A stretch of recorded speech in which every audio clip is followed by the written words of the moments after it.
주역은 이 쾌가 64쾌죠. 64쾌를 상하경으로 나눠서 상경에는 30쾌를 놓고 하경에는 34쾌를 놨습니다. 그런데 그 상경은 천도, 하경은 인사죠.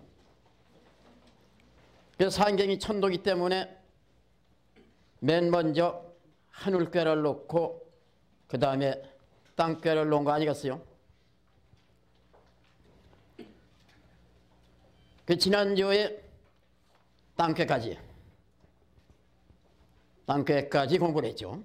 건곤꾀를 지난주까지 다 마친 것입니다. 이제 오늘은 하늘꾀, 땅꾀를 다 했으니까 하늘이 있고 땅이 사귀어서 만물이 나오게 된다.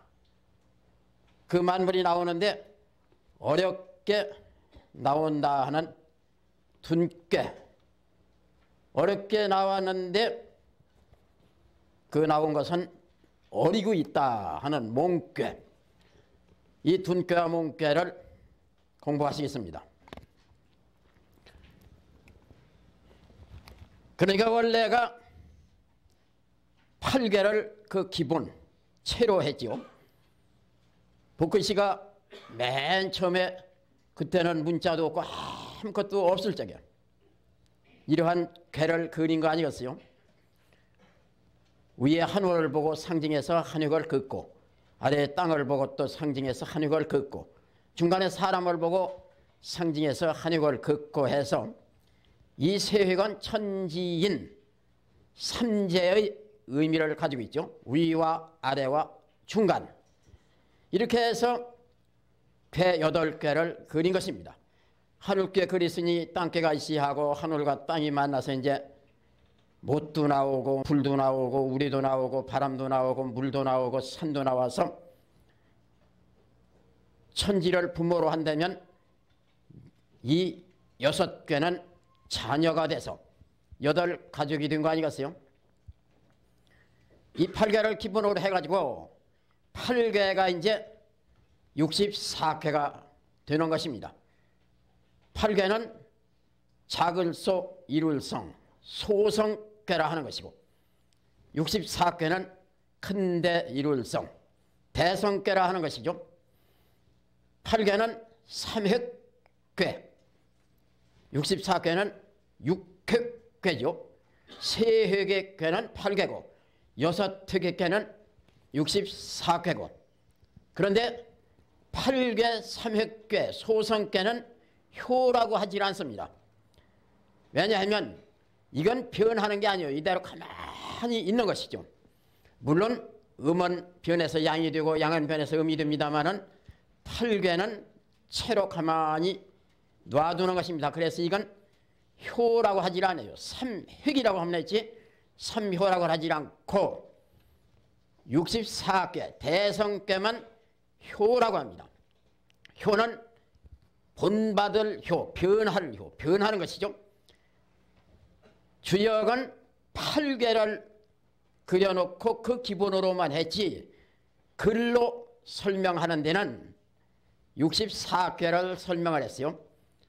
그래서 주역은 8개로 해놓은 게 아니고 64개로 해서 상경 30개, 하경 34개를 놓은 것입니다. 그래서 초효, 2효, 3효, 4효, 5효, 상효에서 1효, 2효, 3효, 4효, 5효, 6효라고 하는 것이죠. 여기에서 비로소 이제 양이 변하고 음이 변하고 뭐도 하는 것입니다. 음양이 서로 변하고 하는, 그래서 밤도 되고 낮도 되고 만물이 거기서 생성하고 뭐도 하는 거 아니겠어요? 이 음양학, 이것이 바로 주역이라면 변하는 것은 늙어야 변한다 해서 양에 늙은 것은 그 수로 9, 음에 늙은 것은 그 수로 6 해서 9와 6으로서 설명을 하는 것이죠. 그래 음양학이면서 음양을 체로하고 구륙으로 설명한 것이 주역 글인 것입니다. 8궤가 64개 되는 데는 8궤가 서로 만나는 것이죠. 이 한울궤가 한울궤끼리 만나기도 하고 못궤와 만나기도 하고 불궤와 만나기도 하고 우레궤와 만나기도 하고 바람궤와 만나기도 하고 물궤와 만나기도 하고 산궤와 만나기도 하고 땅궤와 만나기도 하네요. 땅궤도 마찬가지예요. 한울궤가 한울궤끼리 이렇게 만나고 땅궤도 땅궤끼리 또 이렇게 만나네요. 이런 데는 물궤와 우레궤가 이 물궤와 이 우레궤가 만난 것입니다. 이 궤는 산궤와 또 물궤가 만났네요. 이러한 산궤와 이러한 물궤가 만났네요. 이렇게 해서 못궤가 못궤끼리 만나기도 하고 불궤가 불궤끼리 만나기도 하고 또 못궤와 불궤가 서로 또 만나기도 하고 이렇게 본궤끼리 만나기도 하고 발언궤끼리 각각 서로 또 만나기도 하고 이렇게 서로 어울린 것이 8궤가 서로 합수된 것이 8864해서 64궤가 된 것입니다. 그래 지금 공부해야 할 둔궤 위에는 감궤에 준이 연했다고 해서 감중연이라고 하고 아래는 진궤에 아래가 열했다고 해서 진하련 하는 것이죠. 그러면 감중연은 몇 번째 있느냐? 일건천, 이태택, 삼리화, 사진례, 오선풍, 육감수 6이라는 숫자를 가지고 있는 것이 바로 여기 순회둔궤 위에 있는 감중연 물궤가 됩니다. 네, 일건천, 이태택, 삼리화, 사진례 네 번째에 있는 뇌궤 4라는 숫자를 가지고 있죠. 언제고 6이라는 수에는 물궤가 나오는 것이고 4이라는 수에는 우레궤가 나오네요. 왜? 이 순서가 그렇게 되어 있기 때문에 이 순서에 의해서 그 수가 나오고 그 수에 의해서 궤가 나오는 거 아니겠어요? 이렇게 해서 지금 이 순회둔궤는 6번째 있는 감중연 물궤하고 4번째 있는 진하련 우레궤하고가 서로 만나가지고 순례 둔이 되는 겁니다. 어려울 둔. 왜 순회가 둔이냐? 천지가 있은 연회에 만물이 나오는데 어렵게 나옵니다. 어떻게 어렵게 나오느냐? 감중연 물궤는 험한 것이고 진하련 우레는 발동하는 것입니다. 어디서 나오느냐? 이걸 호흡궤라고 합니다.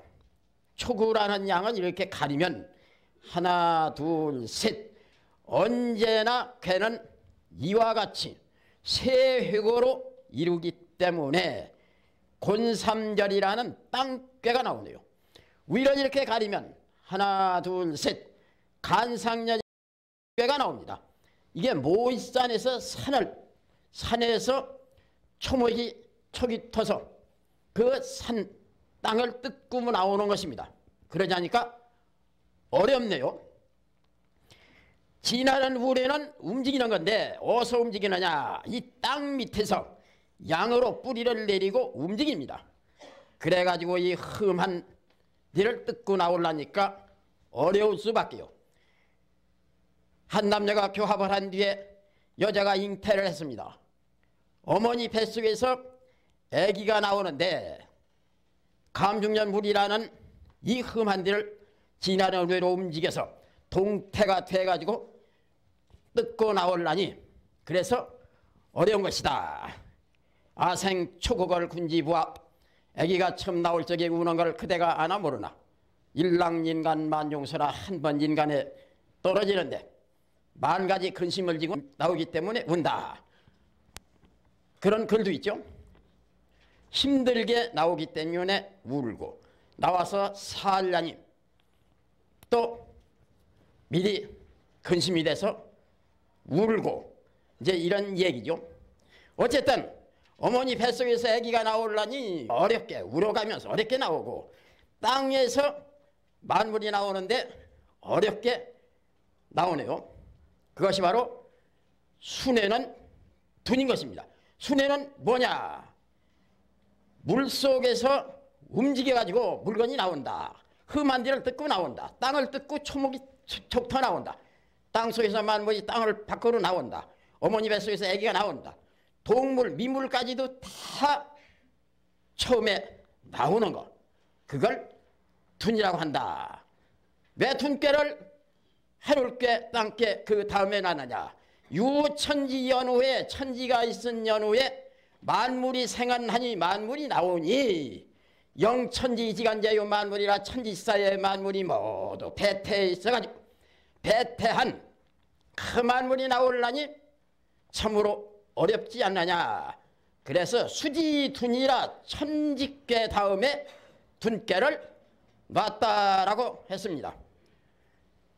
좀 어려운 얘기입니다만은 이거를 지금은 어렵지만 하나하나 해봐야 그것이 이제 나중에 이건 이런 것이고 이건 이런 것이고 이렇게 해서 이 말이 나오고 이 말 나온 건 이렇기 때문에 나온 것이로구나 하는 주역 공부가 점차적으로 통해 나갈 수 있는 것입니다. 옛날에 문자 이전에 포크씨가 괴를 그리고 이 괴만 보고 모든 일을 다 한 거 아니겠어요? 그 후 문자가 생기고 해서 이제 글로 성인이 또 문왕이 이 괴를 설명하고 주공이 효 하나하나를 또 설명하고 글로 설명을 한 것입니다.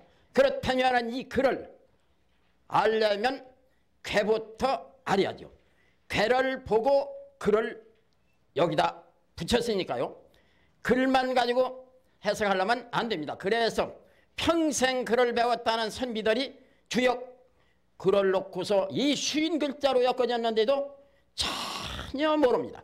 그것은 바로 괴를 보고 글을 지었는데 괴를 모르기 때문에 글을 모르는 것입니다.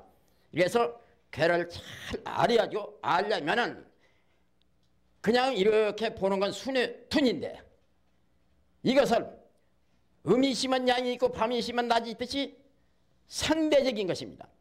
반대 도전괴라고 하는데 거꾸로질 또 궁굴전 도전괴 반대편에서 보면은 산수몽괴네요.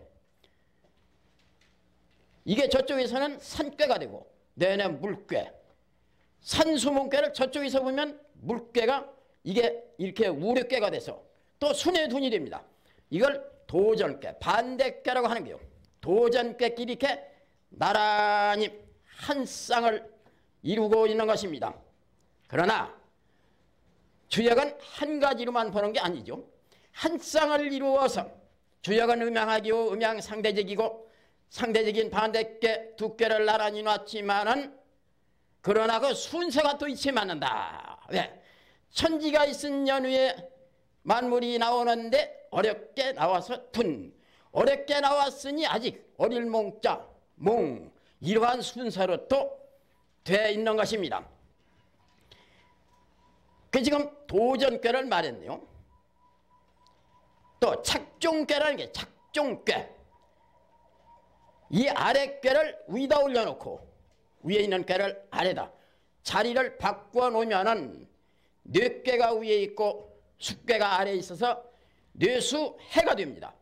그러면은 아까 도전꾀 이거는 둔에서 어렵게 나오면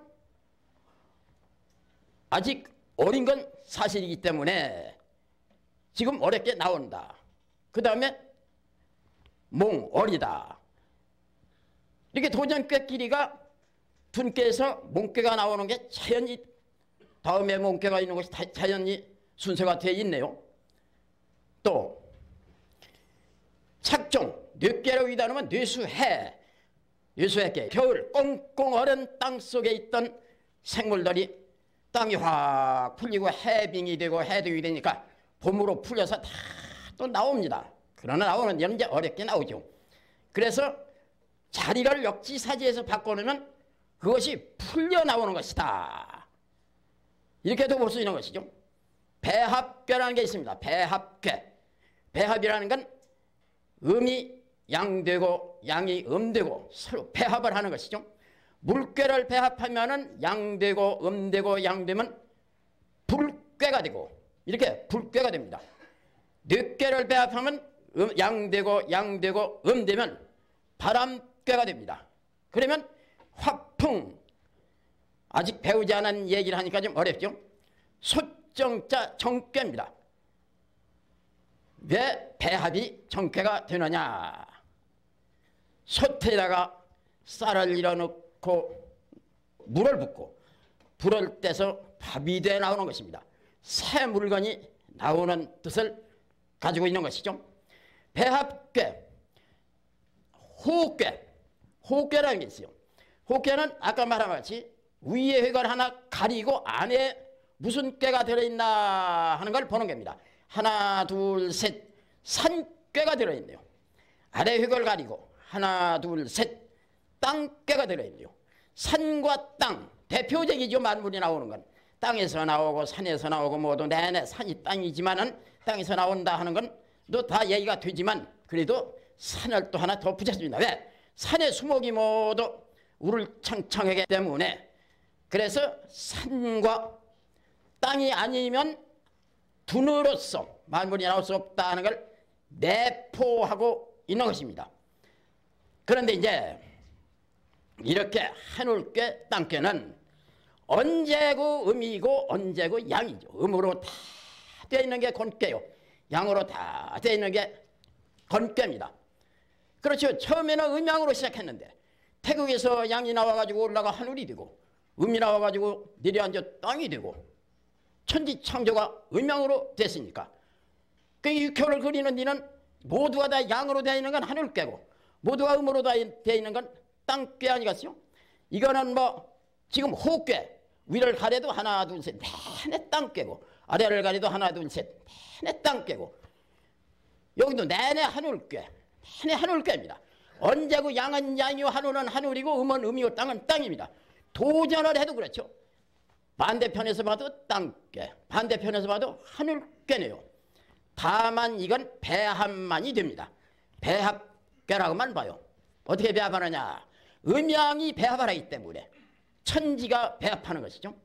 땅꾀를 하늘꾀에 배합하면은 모두가 하늘꾀가 되고 모두가 양이 되죠. 음이 전부 배합을 하고 보니 양으로 배합하니까 양으로 적붙여서 양이 되는 거 한 가지요. 모두가 다 양이 되네요. 하늘꾀를 배합을 하면은 땅꾀로 배합을 하면 모두가 다 음이 되네요. 그래서 다른 꾀는 이렇게 음과 양이 섞어져 있기 때문에 양은 구라고 하고 음은 육이라고 하는데 용구 용육이 나올 수가 없죠. 그런데 양으로 다 돼 있는 꾀는 초구, 구이, 구삼, 구사, 구오, 상구의 양구가 다 변한 걸 용구라고 하죠. 구를 다 쓴다. 초구하면 초구만 쓰고 구사하면 구사만 쓰고 구하면 구만 쓰는데 다 변했으니까 하나만 변했을 적에는 초구, 구이하지만 다 변했은 게 용구하면서 동시에 다 변해서 땅꾀가 돼버렸죠. 땅꾀는 초육할 적에는 초육만 변한 것이고 상육할 적에는 상육만 변한 것이고 육사할 적에는 육사만 변한 건데 용육하면 초육도 변하고 육이도 변하고 육삼도 변하고 육사도 변하고 육오도 변하고 상도 다 변해서 하늘꾀가 된 것입니다. 이렇게 해서 용구는 견 굴용호대 무수하면 길하리라. 용구는 문용을 보되 이게 다 용이라고 그랬죠. 용이 모두 다 몽땅 발동을 하고 표현한 것입니다. 이 땅속으로 다 들어가신 게 머리를 다 땅속에 감춰버렸네요. 무수 머리가 없으면 길하다. 땅꾀는 또 용육 초육도 변하고 육이도 변하고 육삼 육사 육오상 다 변해가지고 음이 다 변하고 보니까 다 양이 돼서 하늘꾀가 됩니다. 용육은 이대정해라 큰 것으로서 음은 소요 양은 대인데 이 대양으로서 마침이라 그랬죠. 배합 건곤 천지는 배합이 됩니다. 배합궤 밖에는 나오질 않아요. 호흡궤도 안 되고 도전궤도 안 되고 착종궤도 안 되고 이걸 올려놔도 중지곤 아래 궤로 올려놔 자리를 바꿔도 중천건 배합밖에는 안 됩니다. 그 순의 둔꾀를 놓고 성인은 이렇게 말씀했습니다. 두는 원형코 이정하니 무룡류 유아인이요 이 건후하니라. 어려울 둔자에 두는 이자를 덜어는 이제 이 준꾀라고도 합니다만은 어려울 둔의 둔꾀입니다. 두는 문화인이 둔꾀를 놓고 지금 하는 말씀이죠. 두는 원형코 이정하니 크게 형통하고 클원 형통할 형 크게 형통하고 이로울리 발을정 발음이 이로우니 말몰 쓰룡 이스륙 둘루도 하죠. 있는 게 두는 거죠. 바유 바소자나 같아요. 가랑 무룡류 유아인이요 써 무얼로써 이 둔께로 해서 써 가는 바 가는 곳이죠. 이제 가는 바를 두지 말며 무룡류 유아인이요 가는 바를 두지 말고 둔께로서 어디에 가는 바를 두지 말고 가만히 있으면서 뭘 해야 하느냐. 이로울리 세울 건 제후후 제후를 세움이 이로운이라. 이렇게 말씀했네요. 문왕이 둔께 괴사에다가 괴를 풀이한 괴사에 두는 원형코 이정하니 천지 사이에서 둔께가 나왔으니까 하늘의 원형 이정 땅에 또 원형 이정 천지 원형 이정을 그대로 다 받아가지고 나온 거 아니겠어요? 사람이 처음 나올 적에 하느님의 그 본성 그걸 다 받아가지고 나온 건 사실이죠. 본성이 개선이라 본성이 다 하느님한테 받았을 적에 선하게 타고났다. 그래서 하늘계의 원형이정이라고 했으니까 둔계에도 원형이정이라고 했네요. 그런데 이걸 점으로 풀이하면 크게 형통하고 발음이 이로우니 점을해서 둔계가 나왔는데 어려운 꾀입니다. 아이고 어려운 꾀 괴가 잘못 나왔는데 이렇게 봐서는 안 되죠. 처음에는 어렵지만 나중에 어렵지 않고 무슨 일이 이루어질 수 없는 거니까 사실상 어려울 둔자의 둔꾀지만은 꾀 자체는 크게 형통한 꾀다. 그러나 어렵게 나오고 초창기 처음으로 시작하는데 그때부터 바르지 않게 나가면 그건 아무리 원형한 꾀가 나왔다 하더라도 소용없는 것이다. 그래서 발음이 이로우니 그러면 이제 크게 형통한 꾀라는 건 사실이고 그러나 발휘한다 하는 말씀을 먼저 해놨네요. 그러고서 이제 방법 둔에서 처음에 나오면 어떻게 해야 하느냐. 이제 막 나온 어린 아기가 이리저리 옮겨다닐 수 없는 것이고 나무가 막 뿌리를 내렸는데 파옮기고 하면 안 되는 것이고 왔다 갔다 하고 일하지 말고서 차근히 그 기반을 다져야 한다. 기초를 튼튼히 해야 한다. 가는 발을 두지 말고 어디 왔다 갔다 하고 뭐 함부로 쏘다니고 뭐 이런 짓을 하지 말고 그 자리에서 튼튼히 그 기초를 다져라 닦아라. 후를 세움이 이로우니라. 한 나라로 말하면은 제후를 세워서 조직을 강화해야 하는 것이고 사업하는 사람은 후견이라든지 거래처를 많이 만들어야 하는 것이고 그리고 어린아이는 잘 보호를 또 해줘야 하는 것이고 그래서 후를 세움이 이로우니라 이렇게 했네요. 그건 좀 어려운 얘기지만 후를 세운다는 후는 어디서 나오느냐 하면은 진하는 우력괴를 말하는 것입니다. 제추로진이라고 해서 임금이 제가 나와요. 해가 뜨고 제가 나오고 나라를 수립하고 하는 게 나옵니다. 상륙을 이렇게 가리면 하나 둘 셋 산괴는 높이 서서 세운다는 게 나옵니다. 이렇게 해서 이게 다 괴에서 나와요. 그럼 이걸 다 얘기하려면 2시간에 한 꾀밖에 못하기 때문에 그래서 간단하게 말씀을 드릴 수밖에 없네요.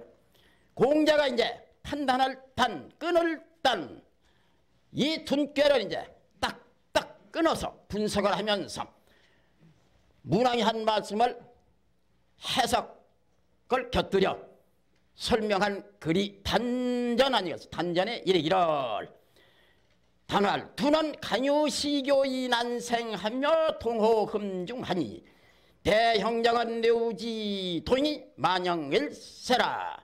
단전에 이르기를 두는 강할 강 부드러울 유 양의 강한 거와 음의 부드러운 것이 간유가 강과 유가 비로소 일시 사귀일교 시교해서 처음 만나 교합을 해가지고 비로소 사귀어서 난생하며 나오나라 어렵다는 게 아니라 어려운 것이 나오며 이렇게 해요. 어려운 것이 나오며 어려운 게 나오죠. 그게 나오긴 나오는데 참 어려운 게 나옵니다. 어려운 것이 나오며 난생 처음이라고 그러죠. 난생 처음. 내가 우리 어머니 뱃속에서 나올 때 참 난생했는데 난생 처음이다. 어려운 것이 나오며 동호 흠중하니 흠한 가운데에서 동하니 흠한 가운데 중 이건 어조사로 쓰는 자 호 움직일 동 흠한 가운데서 동하니 대형정은 뇌우지등이 만영을 세라 크게 형통하고 바루야 한다는 것은 우레와 비의 움직임이 우레의 비유 가득할 만 차량 가득히 찼기 때문이라. 천조 초매에는 하늘천 지을조 불초 어둘매 하늘이 초매를 짓는 데는 의 근후요 마땅의 세울 건 제후후 마땅히 제후를 세워야 하고 이 불량이니라 아니 불편한영 제후를 세우고 초창기에 그 기초를 튼튼히 하기 위해서는 편할 날이 없다. 이 불량이니라 편안하지 못하니라. 여기까지가 공자의 단전입니다. 단월 두는 강유시교인 난생하며 하는 건 아버지의 강과 어머니의 유, 남자의 강과 여자의 유, 양은 강, 음은 유. 이 음양강유가 처음 사귀어가지고서 여기서 딸이 어머니가 잉태를 해가지고 시교를 했습니다. 시교. 남녀가 혼인해가지고 이제 첫날 밤 시교네요. 그 잉태를 해서 난이 나오네요. 난생. 난생하며 어려움이 나오며. 그러면 여기서 어떤 효를 두고 하는 말이냐. 초구의 효를 두고 하는 말입니다. 이 양이 여기를 오지 않았으면 둔꾀가 되질 않아요. 이 양이 왔기 때문에 움직이는 것이 되고 밑에서 뿌리를 내는 것이 되고 속에서 이 험한 속에서 꿈틀거려 나오려고 쓰는 게 됩니다. 요 하나가 참 중요하죠. 난생하며 어려움이 나오며 동호흠중하니 진하란 우력께는 동하는 것이고 감중년 물께는 흠한 것이고 꼭 괴를 보고 말했습니다. 동호흠중하니 흠한 가운데는 속이네요. 흠한 속에서 움직이니 어머니 뱃속에서 아기가 움직이니 땅속에서 생물이 나오려고 움직이니 동호흠중하니 동호는 진하는 우레가 통한단 말이고 우레로 움직이는 거니까 흠중은 감중년 물 흠한 가운데에서 움직이고 있다는 것이고 동호흠중하니 대형정은 이제 여기 동호흠중하니가 이제 둔이라는 뜻을 다 풀이가 되겠습니다. 둔은 뭐냐? 둔은 음양가유와 시교해가지고 처음에 사귀어서 난생하는 거. 난생하는데 어떻게 난생을 하고 있느냐? 흠한 가운데서 움직여 나오는 것이다. 여기까지 이게 둔 얘기한 겁니다. 원형이죠. 크게 형통하다 했은 게 크게 형통하다. 공자는 풀이해서 말씀한 거니까 원을 큰 대자로 했습니다. 이로울 자는 쓸 것 없죠. 대형정은 크게 형통하고 바라야 한다는 것은 뭔 말이냐 하면은 뇌우지동이 우레와 비의 움직임이 우레와 비가 안 나오는 말을 하면 안 되죠. 우레는 진하는 우레를 말하는 것이고 비는 감중년 물을 말하는 것입니다. 비가 오면 물이 흐르는 것이고 물이 곧 비고 비가 곧 물 아니겠어요? 뇌우지동이 진하는 우레께 우레와 감중년 물께 물이 천지 사이에 가득히 차가지고 이런 것이다. 천지는 만물을 배태가지고 났습니다. 만약에 만물이 없으면 천지는 공허한 것이죠. 아무 소용이 없는 겁니다. 천지 사이에는 만물이 꽉 차 있는 것이죠. 한 남녀가 혼인을 해서 가정을 이루시면 아들, 딸이 술하에 있어야죠. 뇌우지등이 뇌우의 동함이 가득히 찼기 때문이라. 그것이 바로 대형정인 것이다 이 말입니다. 크게 형통하고 발음이 이롭다. 왜? 천지 사이에 우려와 비가 가득 차신 게 이제 천지도 천지의 구실을 하는 것이고, 한 남녀가 혼인해서 아들 딸을 낳으시니 또 남녀가 부부가 되고 가정을 이룬 그것도 즐거움을 누리는 것이고, 그러니까 그것이 바로 크게 형통한 것이 아니겠느냐. 그러나 그것이 바르게 하지 않고는 안 되기 때문에 바를 정자가 붙어서 대형정이라고 한 것이며, 그것이 바로 뇌우지등이 만연한 것이다. 그리고 이제 천조초매는 이건 뭐냐면 초매난생이라고. 초매난생. 초매난생이라는 건 왜 풀초자 처음 초자를 쓰지 않고 풀초자를 썼냐면 이게 처음 초의 뜻을 가지고 있는 글자입니다. 풀이 우욱하니 나오는 데는 질서도 없고 천진난만해요. 그래서 그거를 초라고 하는 겁니다. 매는 목매하다. 아직 철부지 목매한 것입니다. 이제 막 나온 건 풀같이 질서도 없고 뭐가 뭔지도 모르고 그냥 그대로 순색. 그래 목매한 그걸 초매라고 합니다. 초매난생.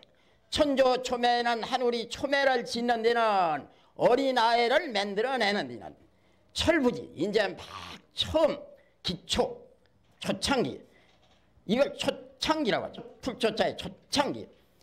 이 초매를 하늘이 짓는 데는, 그런 데는 어떻게 하느냐. 초매를 보호해 줘야 하고 깨우쳐 줘야 하고 해야 하지 않느냐. 그래서 마땅히 제후를 세워야 하고, 제후를 세우고 하는데 편해가지고는 안 된다. 편안하지 못하니라.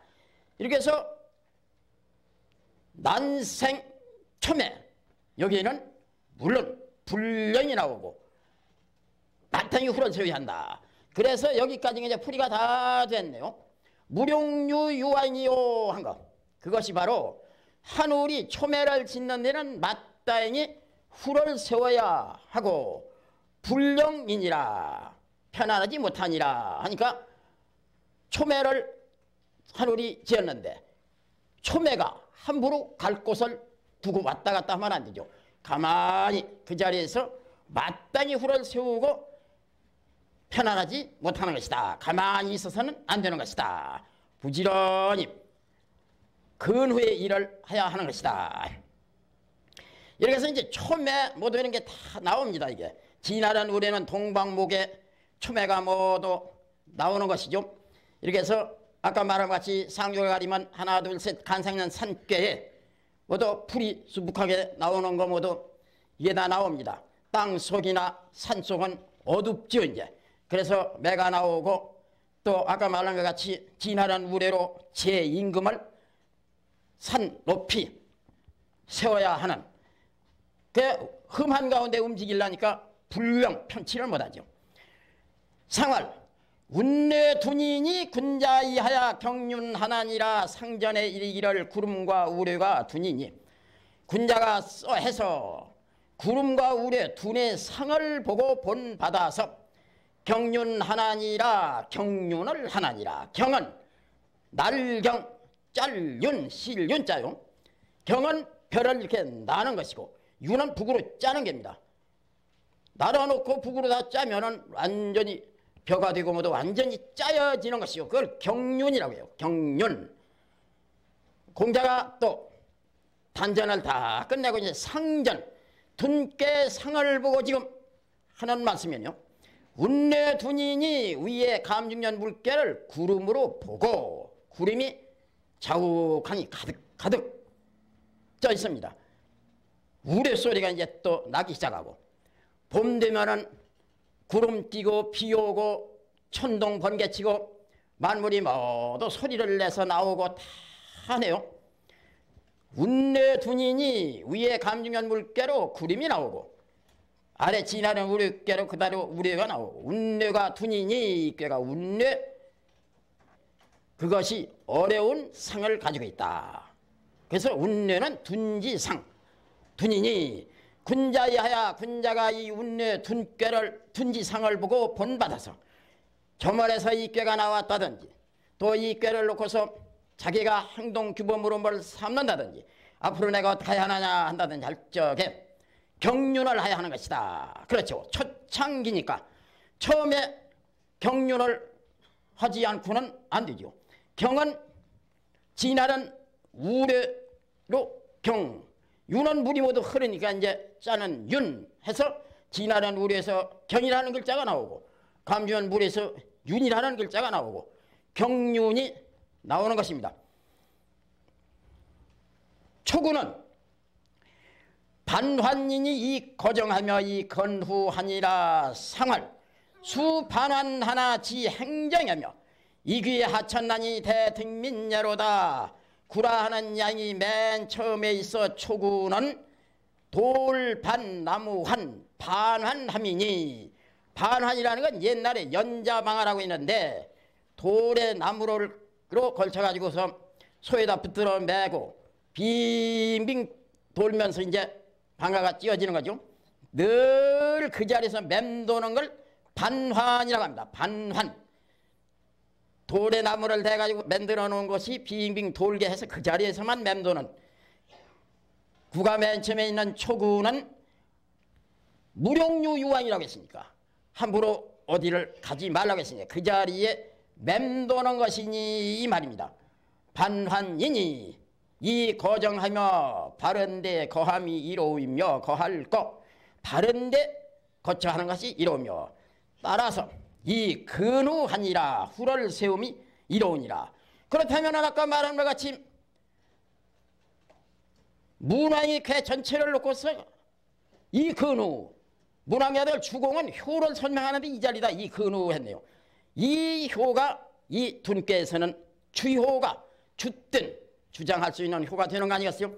그 초구를 놓고서 주공이라는 성인이 이렇게 말했습니다. 반환. 반은 어디서 반이 나오느냐 하면은 상륙을 이렇게 가리면 하나 둘 셋 간상년 산께는 산은 돌이라고 했습니다. 그래서 돌반이 나오고 진하른 우리께는 동방목 나무께라고 했습니다. 그래서 나무가 나옵니다. 반환 공연히 글자를 갖다 붙여서 말한 게 아닙니다. 반환이 나오는데 왜 거기서 맴도느냐. 초구를 가리면 하나 둘 셋 땅께 그 위치에서 진하란 우레로 빙빙 돌고 있는 겁니다. 이거정하며 하는 건 양이 홀수 처음 양자리에 바르게 있네요.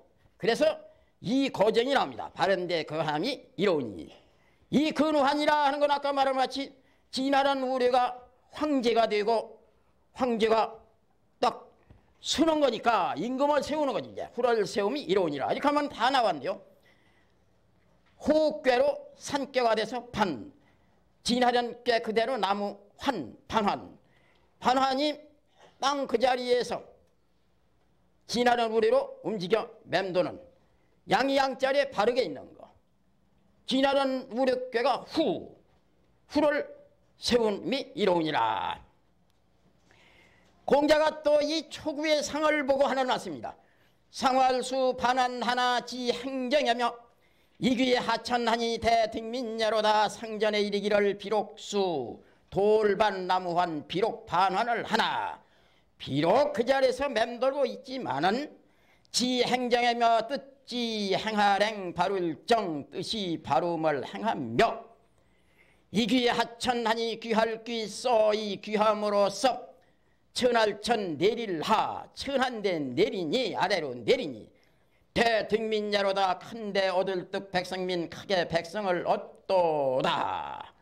초구 양이라 하는 구가 맨 처음에 있어 초구는 반환이니 그 자리에서만 맴돌고 있으니 이 거정하며 그 자리에서 맴돌고 있지만은 바르게 있어야 한다.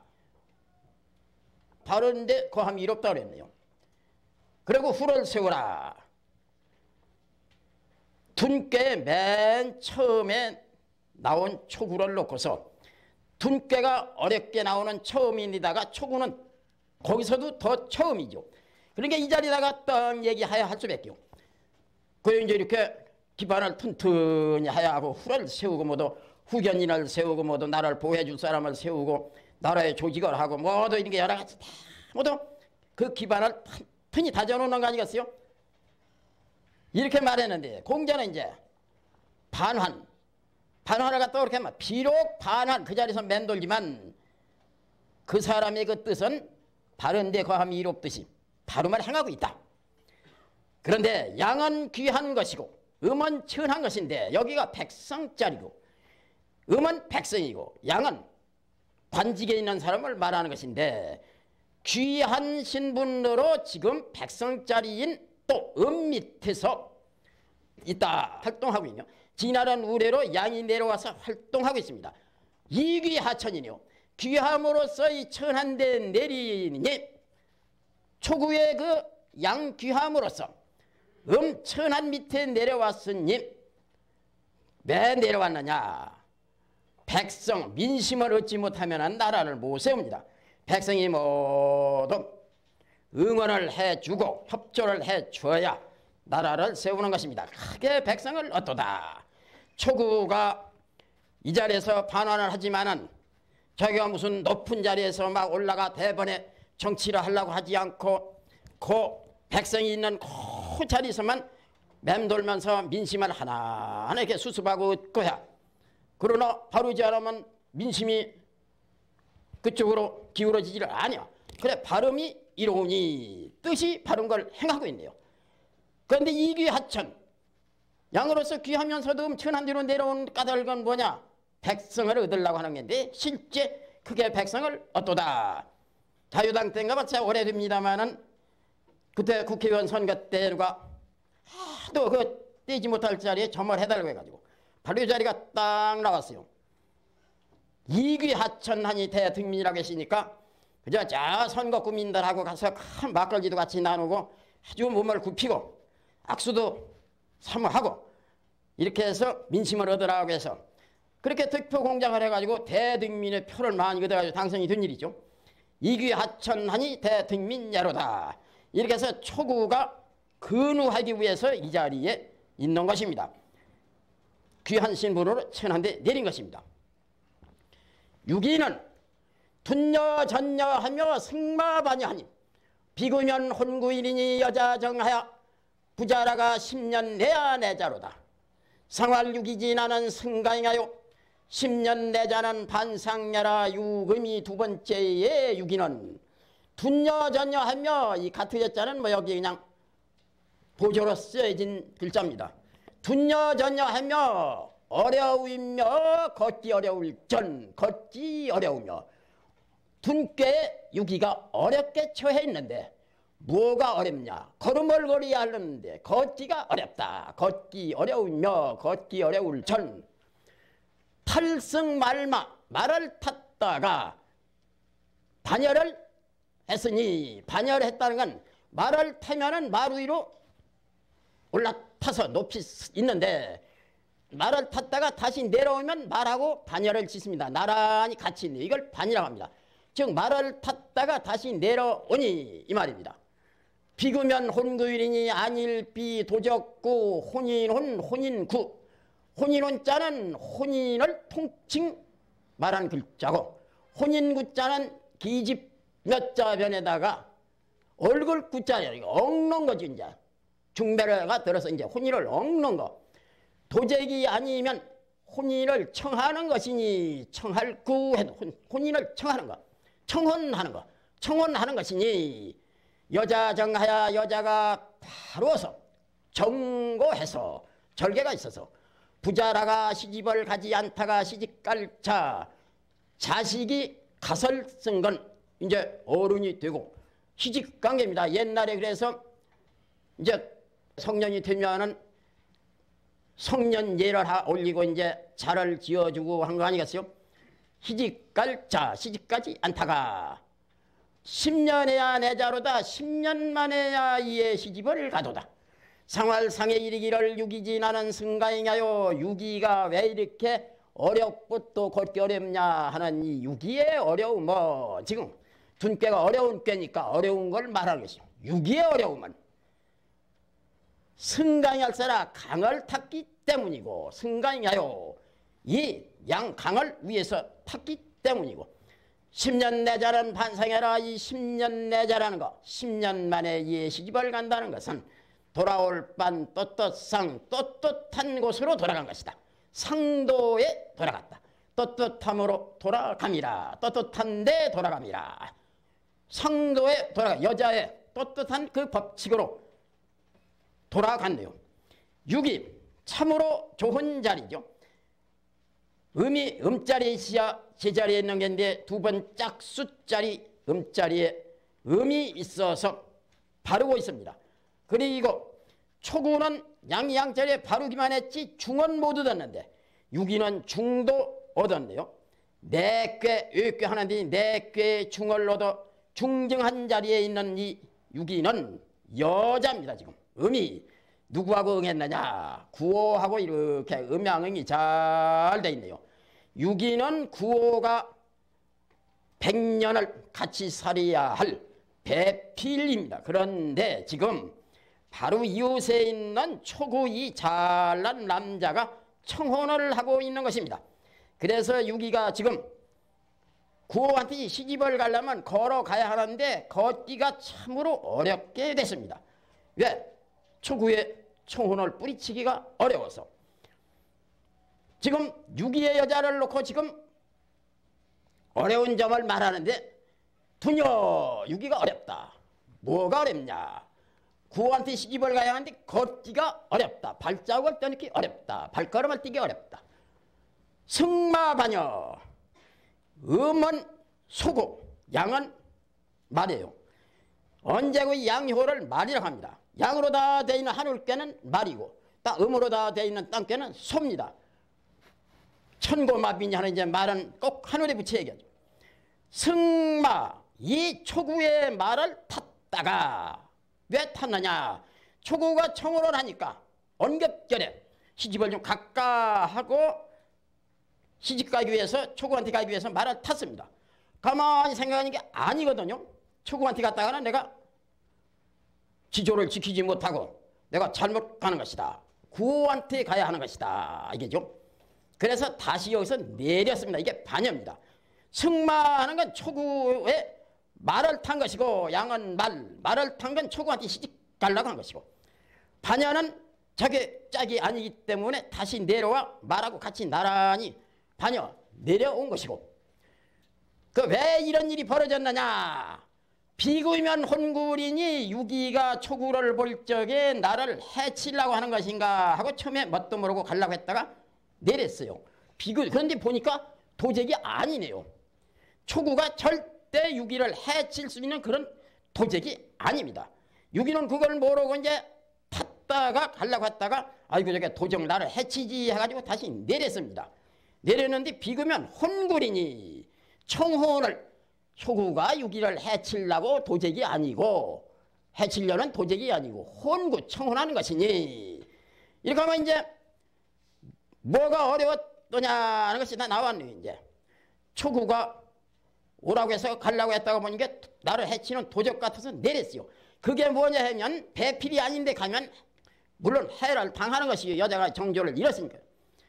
그런데 6위가 음이 음자리에 바르고 내께에서 중어로 더 중정한 6위가 부정한 짓을 할 까닭이 없죠. 여자 정하야 6위라 하는 이 여자가 참으로 곧고 정조를 지켜 정고해서 곧아서 부자라가 초구한테 시집을 절대 가지 않았어.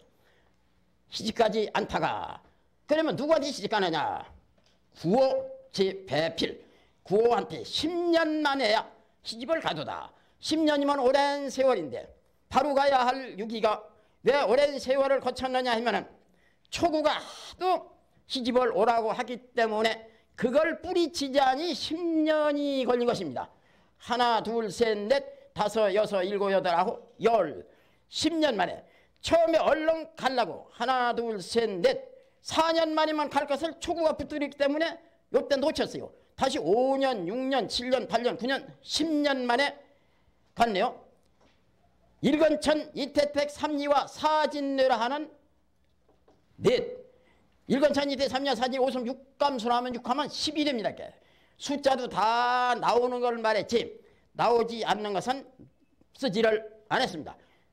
그래서 이렇게 해서 유기가 이제 참으로 그 절개를 지켜가지고 그 잘난 초구가 오라고 하는데 얼른 가고 싶지만 그러나 정조를 지키기 위해서 가지 않고 10년 만에 끌다가 이제 결국 구호한테 가고 보니까 반상을 했네요. 이제 제대로 간 것입니다. 반상. 그 상에 이르기를 유기지나는 승강이하여 유기의 어려움은 바로 이웃에 있는 초구 위에 이웃해 있기 때문에 이 강을 탔기 때문에 초구가 성가시에서 성가시를 이렇게 굴어서 그래 유기가 마음을 못 잡고 어려웠던 것이고 그건 바로 승강 초구를 탔기 때문인 것이고 10년 내자는 반상해라 10년 만에 이에 시집을 간 것은 초구한테 가지 않고 배필 구한테 갔기 때문에 제자리를 찾아가 반상을 한 것이다. 떳떳한데 돌아간 것이다. 이렇게 얘기가 됐네요. 이제 이게 자꾸 여기서 모든 많은 게 나옵니다. 이걸 얘기를 못해. 이제 이게 변하면 음이 이렇게 변하면 양이 됩니다. 양이 되면은 수택절이라 하는 절개 지키는 절개가 나와요. 그렇게 해서 또 이제 그쪽으로 가서 또 얘기가 됩니다. 그래서 차이 무궁무진한 변화막측한 이 주역을 이게 한 꽤 2시간에 한 꽤 하기도 사실상은 어려워요. 그런데 이걸 2개씩 하려니까 그래서 간단하게 말씀을 드리지 않을 수 없네요. 6.3은 증농부 우라유 이부 임중이니 군자 기하야 불여산이 왕하면 인하리라 상을 증농부는 이 종금이하여 군자 사진은 왕하면 인궁야라 유금이 세 번째에 있는 6.3은 증농부라 나갈 즉 사슴녹 없을무 사냥꾼 우몰이꾼이죠. 사슴 사냥에 나갔는데 그걸 몰아줄 사람 몰이꾼이 없는이라. 유이부 임주인이니 오지규 드립 어조사우 숲풀림 오직 숲속에 들어가미니 숲속이죠. 숲 임중의 숲속에 들어가미니 군자 기하야 기미기 군자가 안 될 기미를 보고서 불여사 아니 불 같으려 그칠사 그치는 것만 갖지 못하니 그쳐야 하니 그런데 안 그치고 가면 인색하리라. 가랑 인색할린 가면 잘못되리라. 인색하리라. 상활상에 이르기를 직농부는 사슴 사냥에 나아가 몰이꾼이 없다는 것은 이 종금이하여 이 사슴 사냥 나가는 걸로써 계속 세금 금수를 욕심내고 자꾸 쫓아만 가는 것이고 군자 사진은 왕하면 인궁해라. 군자가 그쳐야 한다는 것은 군자 사진은 만약에 가면 인색하다. 인색할 뿐만 아니라 더욱더 궁해진다. 잘못된다. 왕하면 가면 인궁해라. 인색하고 궁해짐이라. 6.3 이 자리는 음이 양자리에 있어 바르지 못하고 또 중도 못 얻고 지나쳤네요. 지나친 욕심을 지금 부리고 있는 것입니다.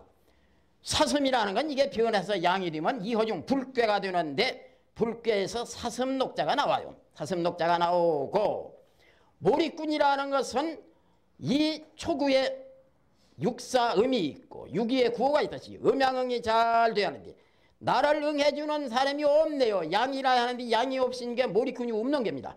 사슴 사냥에 나가시면 몰이꾼이 응하는 자리죠. 시집 가려면 남편감이 응하는 것이 신랑감이 응하는 것이고 그런데 시집을 가려니 신랑감이 없고 사슴 사냥에 나갔는데 몰이꾼이 없네요. 양이라 하는데 음이니까 음끼리는 응하지를 못하니까요. 그래서 이거 몰이꾼이 없습니다. 그러면 6.3이 그걸 알고 얼른 그치고 나가지를 말해야 한다. 불여사 그치는 것만 가지 못하다. 가다가 곧 중지하고 다시 집으로 돌아와야 한다. 그런데 만약에 네가 사무 가면 어떻게 되느냐. 유이부 임중 오직 숲속에 계속 들어간다. 숲은 뭘로 나오느냐 하면 상류를 이렇게 가리면 하나 둘 셋 간사면 산꾀가 나옵니다. 산속에 진하른 우레로 숲이 나옵니다. 동방목, 우레깨가 동방목, 이 나무 숲이 산속에 꽉 차 있는데 여기를 계속 들어가는 것이죠. 들어가면 숲속에 들어가네요. 숲속에 들어가니 군자는, 이건 소인이라는 것이고 군자는 그렇게 하질 않는다. 발사 사슴 사냥에 나갔는데 몰입꾼이 있어야 하는데 몰입꾼이 없고 계속 숲속에 들어가다 보면 어느 짐승에 물려 죽을지도 모르는 것이고 또 길을 잃으면 거기서 헤매다가 또 큰 탈이 날 것이고, 그래서 군자는 기미를 보고서 이거 내가 더 가서는 안 된다. 그치는 것만 같지만 딱 그칩니다. 딱 그치죠. 이제 무엇로 그치느냐? 상륙을 가리면 하나 둘 셋, 간상년 산께 산은 딱 그쳐있는 산께로 딱 그칩니다. 그치지 않고 만약에 추석거리고 욕심부리 갔다가는 잘못된다. 그 공자 말씀에 상활 정목무라고 한 이 말은 무슨 말이냐면은 새 잡으려고, 짐승 잡으려고, 금수 잡으려고 쫓아다니는 것이고, 군자사지는 군자가 그쳐야 한다 하는 건 불여사, 군자가 그쳐야 한다는 것은 가면 인색하고 또 궁해지기 때문에 그래서 하는 말이다. 점에서 이런 자리가 나왔으면 허욕 부리다가 망신하고 큰 분별을 당하고 참으로 잘못되는 것이죠. 그래서 점이라는 건 왜 하느냐면 피흉축일, 흉한 건 피하고 길한 걸 늘어나가려고. 괴는 나쁜 꾀도 있고 좋은 꾀도 있고, 나쁜 꾀가 나올 수도 있고 좋은 꾀가 나올 수도 있는 겁니다. 나쁜 꾀가 나왔으면 그걸 보고 거기서 막 하라는 대로 불여사 그쳐라 했으면 그쳐야죠. 거기서 지나친 욕심이 오면 안 되죠. 이제. 이렇게 해서 그 가르침대로 꼭 주역의 가르침대로 하면은 매일 점을하든 한 달에 한 번씩 하든 무슨 일의 목적을 놓고 점을하든 그 일에 피흉주기를 해서 그 점대로 가르친 대로 해서 탈이 없을 수 있는 거 아니겠어요?